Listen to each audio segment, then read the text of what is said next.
بسم اللہ الرحمن الرحیم وَتُوبُوا إِلَى اللَّهِ جَمِيعًا أَيُّهَا الْمُؤْمِنُونَ لَعَلَّكُمْ تُفْلِحُونَ۔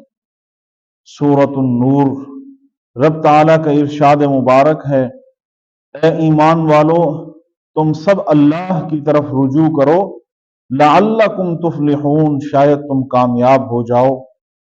اس آیت کے اندر اللہ تبارک و تعالی ارشاد مبارک فرما رہے ہیں کہ مومن جب رب کی طرف رجوع کرتا ہے، جب اپنے رب کی طرف متوجہ ہوتا ہے تو کامیابی اس کی مقدر بن جاتی ہے، اور جب رب سے دور ہوتا ہے، رب سے اپنا رشتہ تعلق توڑتا ہے تو مومن ہمیشہ پریشان اور تنگ حال، تنگ دست، پریشانی کے عالم میں چلا جاتا ہے۔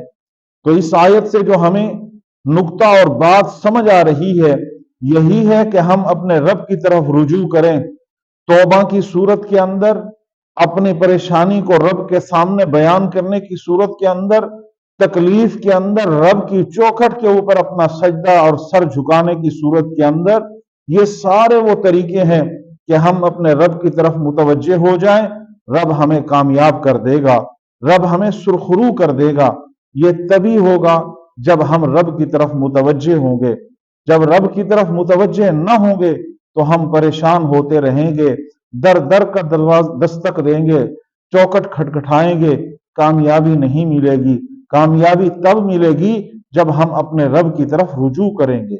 وَتُوبُوا إِلَى اللَّهِ جَمِيعًا، تمام لوگوں مومنین کو چاہیے کہ وہ اپنے رب سے توبہ کریں، گناہوں کی توبہ کریں، اپنے رب سے معافی مانگیں، اپنے رب سے اپنی حاجت کو طلب کریں۔ رب کی طرف ہم رجوع کریں گے تو ہم کامیاب ہوں گے۔ حدیث مبارک کے اندر آتا ہے، نبی علیہ الصلوۃ والسلام فرماتے ہیں کہ جب کوئی بندہ اپنے رب کی طرف ایک بالش چل کر جاتا ہے، اللہ اس کی طرف 2 بالش متوجہ ہوتے ہیں۔ کوئی بندہ اپنے رب کی طرف ایک بازو چل کر جاتا ہے، رب اس کی طرف 2 بازو متوجہ ہو جایا کرتے ہیں۔ یہ تبھی ہوتے ہیں جب ہم اپنے رب کی طرف رجوع کریں گے، اور جب ہم رب سے رجوع کریں گے دنیا میں بھی کامیاب ہو جائیں گے، آخرت میں بھی کامیاب ہو جائیں گے۔